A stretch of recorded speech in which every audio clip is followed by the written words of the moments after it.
can't see me, you Stevie. Wondering how I reach more evolutions than Eevee and make it look easy.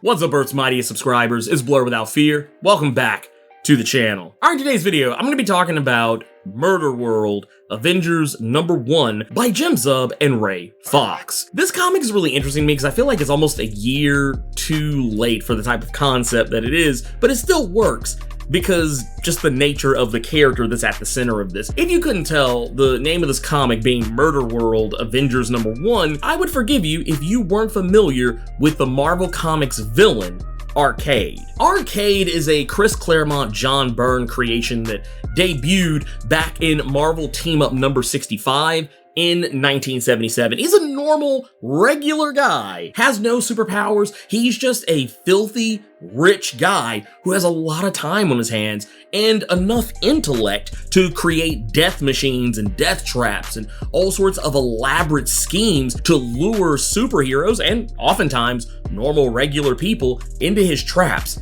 and kill them. That said, he does occasionally give off the impression of having superpowers ever so often. If you actually go back to one of his most recent major appearances in Marvel Comics, the Avengers Arena series that came out roughly around 2013, he actually had superpowers in, but it wasn't because he had gained some metahuman-like abilities. It was just the fact that he had a nanomachine suit that allowed him to affect superhuman capabilities and powers. So it just kind of depends on what day you catch Arcade. Sometimes he has powers, sometimes he doesn't, but if he ever does, it's largely due to technology that either he created or he paid someone else to create for him. And to get into why I'm even talking about this, the reason why I'm talking about this is because with the popularity of last year's hit Netflix series, Squid Game, which kind of helped propel the death game genre more into the spotlight than I think even Battle Royale and Hunger Games ever could have, Arcade is taking a page out of Hong Dong-hyuk's Squid Game series by taking 200 contestants and throwing them into a death game situation with all sorts of elaborate traps hidden within mundane obstacle courses and children's games, with each person competing until there's only one of them left for the grand prize of $100 million. Not only that, Arcade is literally telling these people that he can give them whatever they want, even just with the $100 million.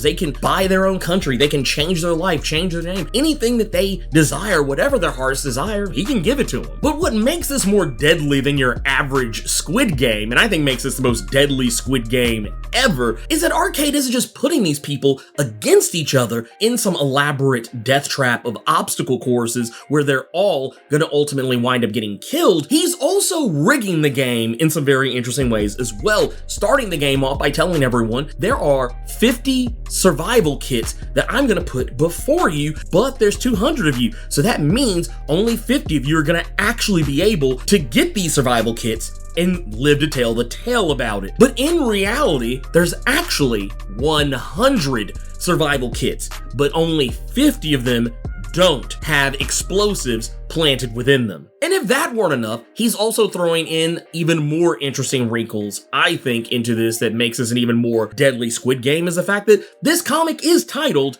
Murderworld Avengers #1. So where do the Avengers come into play? Because the Avengers aren't the ones who are being put into this deadly Squid Game. It's normal, everyday, average people. Hell, one of our main characters is just a normal dude who is a content creator on YouTube and TikTok, not too differently from yours truly, and he is under the impression he's been invited there to help film some kind of movie or whatever other content that he would use to blow up his channel even more than it already was. No, these are all normal, regular people. So how do the Avengers come into play? Arcade has created automatons in the guise of the Avengers and is forcing each of the contestants who survived the first round with the survival kits, he's forcing them to face off with some of Earth's mightiest Quotey Fingers heroes, all while trying to complete an obstacle course. Now, once again, there's really not any rules in this whole Squid Game deal, but we do learn real quickly in this comic that one of the biggest rules Arcade has that he's kind of kept to himself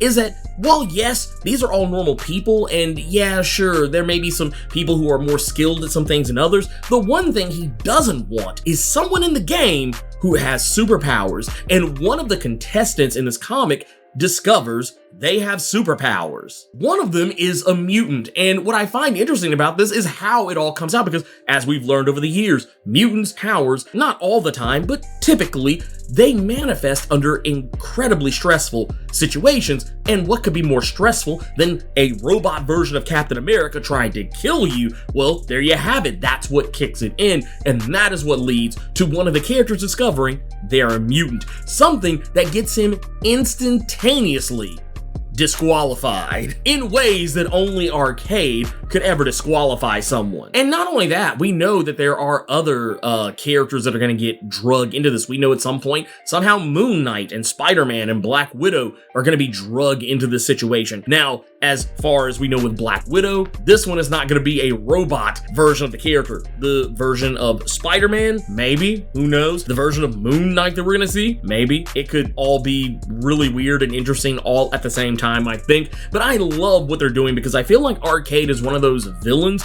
who always kind of seems to fall into a rut. He's always kind of just been the death game guy, and while death games have kind of fallen out of favor in these elaborate Rube Goldberg machines that he tries to create just don't really ever seem to work, I like the fact that Jim Zub was able to come up with a way to take the Squid Game formula, but upgrade it in a very Marvel way. And I think it's really cool. This is one of those stories where, yeah, you're not going to see a lot of familiar faces, like people that you're going to be like, oh, hey, there's actual Captain America, or hey, there's actual Iron Man, or hey, there's actual Hulk, and they're put in a death game situation. No, that's not really what they're doing here. They're taking just regular people that you have no clue who they are, which is very similar to what they did with Avengers Arena, whereas most of the characters, you probably had no clue who they are, with the exception of characters like Lara Kinney, aka X-23 at the time, now Wolverine, and maybe a couple of other characters. For the most part, you probably had no idea who any of those characters were.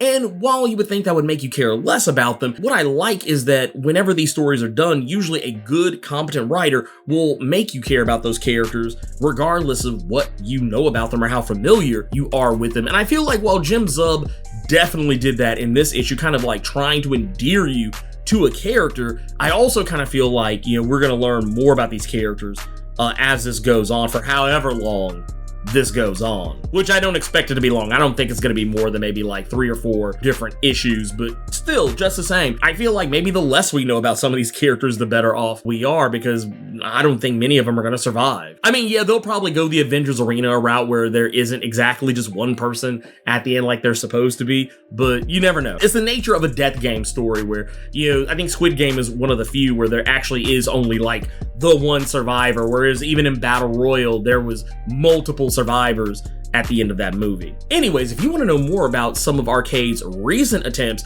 at tackling superheroes and other superpowered individuals, check out these videos over here, and in the meantime, let me know what you thought about Murderworld Avengers #1. Keep it plus ultra, and sound off in the comments.